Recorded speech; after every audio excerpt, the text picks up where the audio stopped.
There's an African proverb that says, "Your close friend can be your own worst enemy, and a friend's betrayal hurts much more than that of a stranger." Well, Judy Wangui did not know that in the next 12 hours, she would have murdered her good friend Mary Wambui, with whom she was eating on the same plate. And when they say a united family eats from the same plate, indeed Judy and Mary were exactly that, because they were sharing the same man. Welcome, and welcome back to Tavern Crime Chronicles.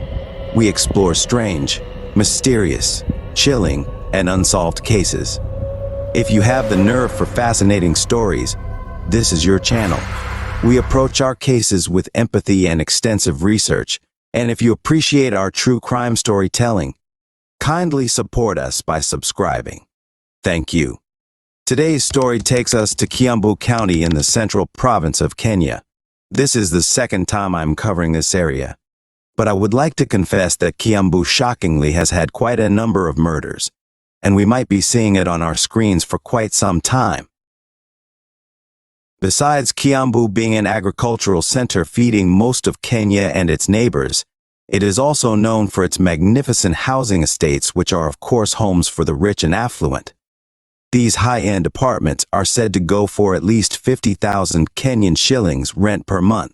And as they say, the rich also cry one of these apartments along Kiambu Road would grace our screens, but for the wrong reasons, murder. This is the story of Judy Wangui, born on December 15, 1991, in Kiambu County, Jukur village, to her single mother, Ms. Jane Wairimu. Judy grew up just like any other girl in a humble family. Not much is known about her childhood, but is said to have attended Gikur Primary School and dropped out of school in Standard 8. Judy then struggled to make ends meet and support her ailing mother by doing any odd job she could get. She lived an ordinary life, eking out a living by hawking boiled eggs, sausages, and tea at a car wash in Thindigwa along Kiambu Road. To supplement her earnings, she cleaned muddy shoes for car wash customers, charging about 200 Kenyan shillings, approximately $1 per pair. Business boomed, and she soon opened a wine and spirits shop targeting the motorists. It was on one fateful day, while operating her shop at the car wash, that Judy would meet Mr. Corey, a tycoon businessman who turned her fortunes around. She would then relocate to Four Ways Junction Estate on Kiambu Road, where monthly rent was about $400 from her previous $100 monthly rental apartment.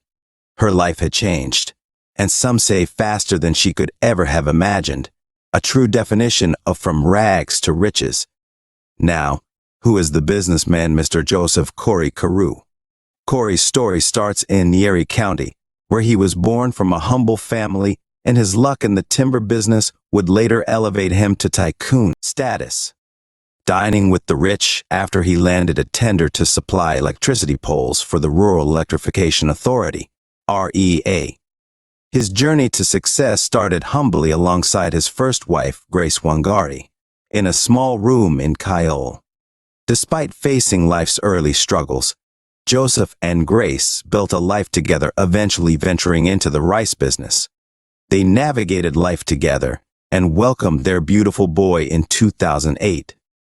However, as success knocked on Joseph's door, he encountered Mary Wambui Kamangara, a charismatic businesswoman with a phone shop in Nakuru, whom he eventually married, unbeknown altering the course of his life forever.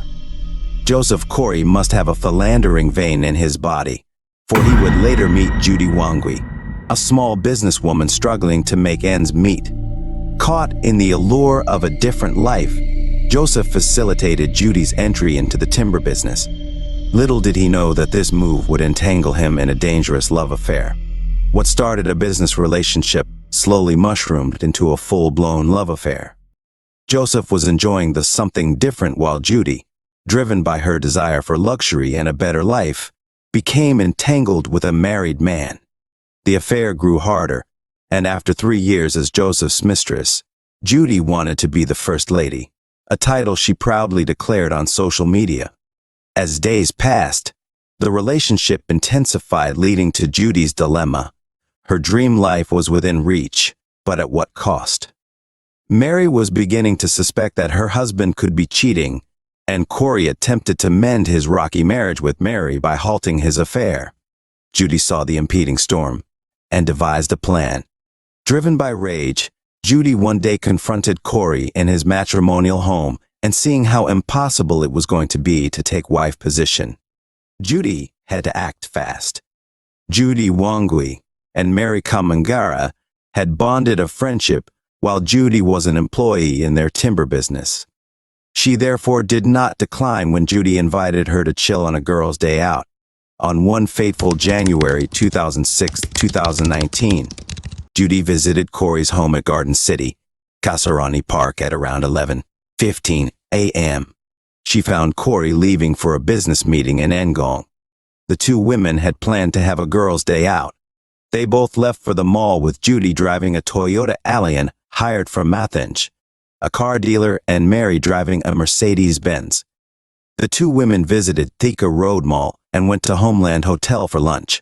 Along the way, Judy's hired car developed mechanical problems, and they both used Mary's Mercedes-Benz while she called a mechanic to help repair her friend's car as they had lunch.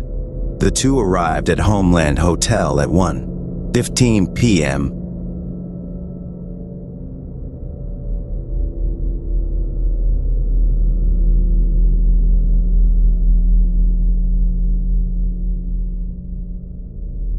Had lunch, and as Judy took photos, some showing the two sharing a piece of meat, for someone who had ulterior sinister motives for the meetup, that was completely psychopathic. Hours later, the mechanic arrived at the hotel along Thika Road with the car and handed the keys to Judy, but forgot to give her the gate pass.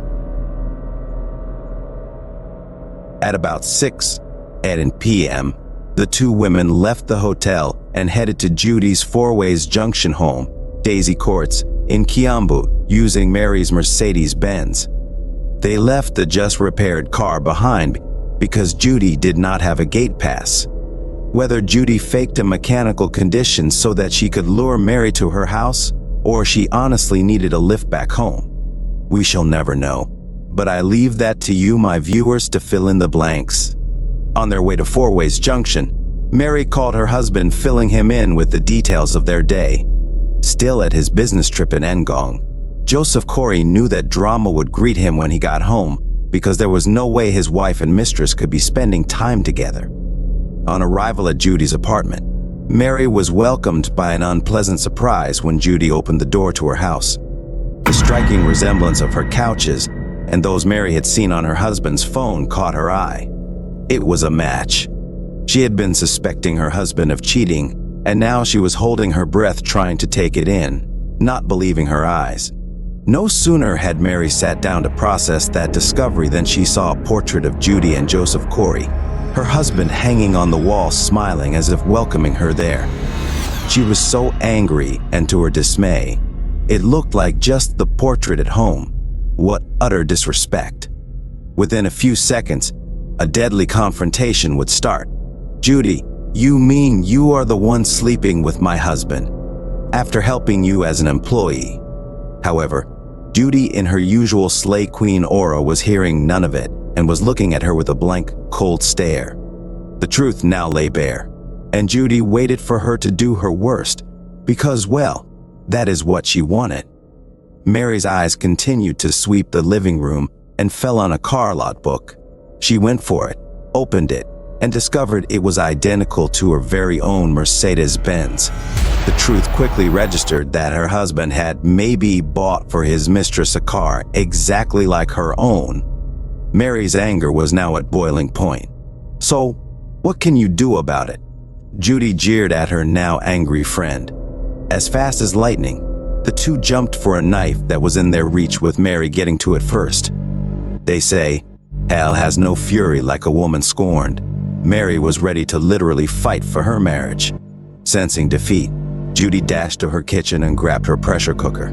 It was now war, like a scene in a Viking movie. Judy pounced on Mary's head, hitting her 9 times with the pressure cooker, and she crushed Mary's skull badly that she fell down, unconscious. Judy then strangled the unconscious Mary, And as life left the bubbly soul, she went into panic mode, just like all murderers after breathing in someone's dying breath. Yes, she had won, but at what cost? She wondered as she wrapped the bleeding body in a carpet. The ordeal was heavier than she had imagined. Now on her mind was how to dispose off the body and get away with murder. And first plan was to buy time by removing any direct link of Mary to her, which was Mary's car. She quickly left the building after placing the lifeless body in the kitchen and drove the deceased Benz to their last known location, Homeland Inn. Here she packed the car right outside the hotel at a thicket and moved in to try and retrieve her hired car, which was brought by her mechanic after it broke down. Gladly, the gateman refused after realizing she doesn't have a gate pass. So, she was forced to pick a cab and leave for her Four Ways Junction apartment to now think about how to dump the body.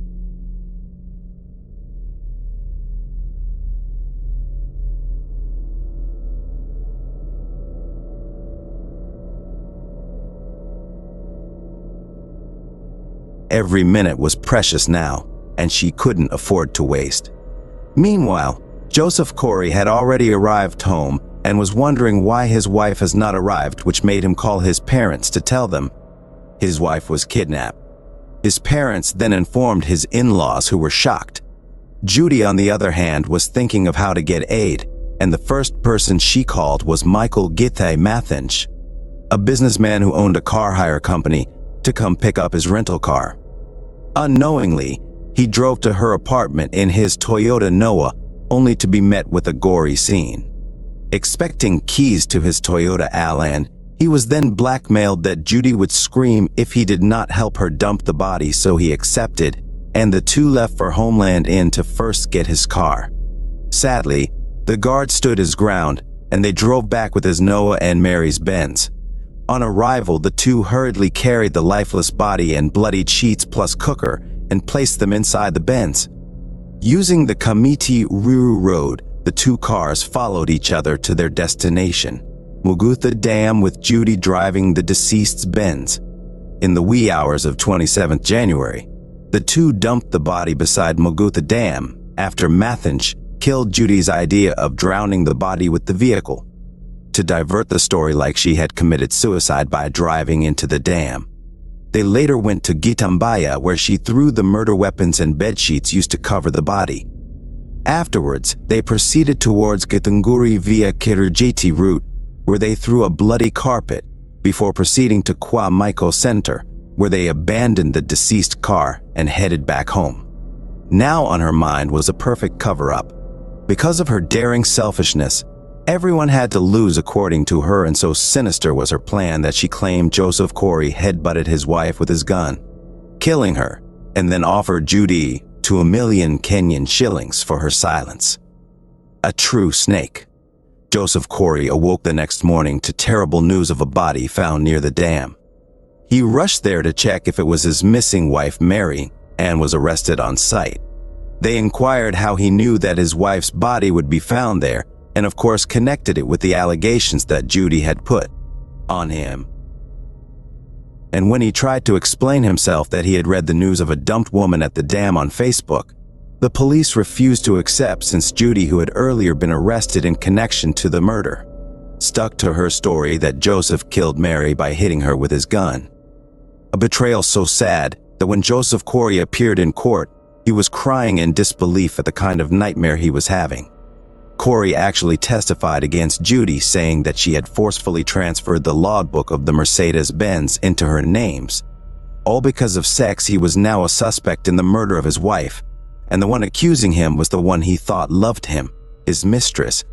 However, justice would be served, and gladly the shrewd police did thorough investigations and established that Corey was not present at the murder scene, but rather was away on a business trip in Ngong, therefore releasing him. Judy and Mathinch would both plead not guilty on a number of court appearances. They requested for bail and even brought the sum of 6 million Kenyan shillings that had been brought by the sureties as demanded by the court.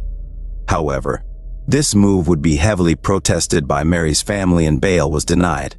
Today, Both Judy the murderer and her helper McShiel are serving in Langata prison on remand for their sentences are yet to be decided. And this pretty much sums up our case for this week. Tell me, what do you think about this chilling case? Do you think Judy had a plan to execute Mary, a wife to her lover, so that she could take her place? And what about Corey, the philanderer? Do you think he is the reason for the death of his wife? I for one think that women are a jealous species, and no man should for any reason two-time them. Joseph Corey had it all coming, and is definitely feeling the loss because of his adulterous self. Nothing good comes out of having multiple sexual partners, for it still could have gone the other way and Mary kills her husband's lover out of anger stemming from the betrayal. Well, if you like the way we presented this case, or are even interested in real crime documentaries, don't forget to subscribe, like the video, and even share the thrills with your friends who may like the same. See you next time.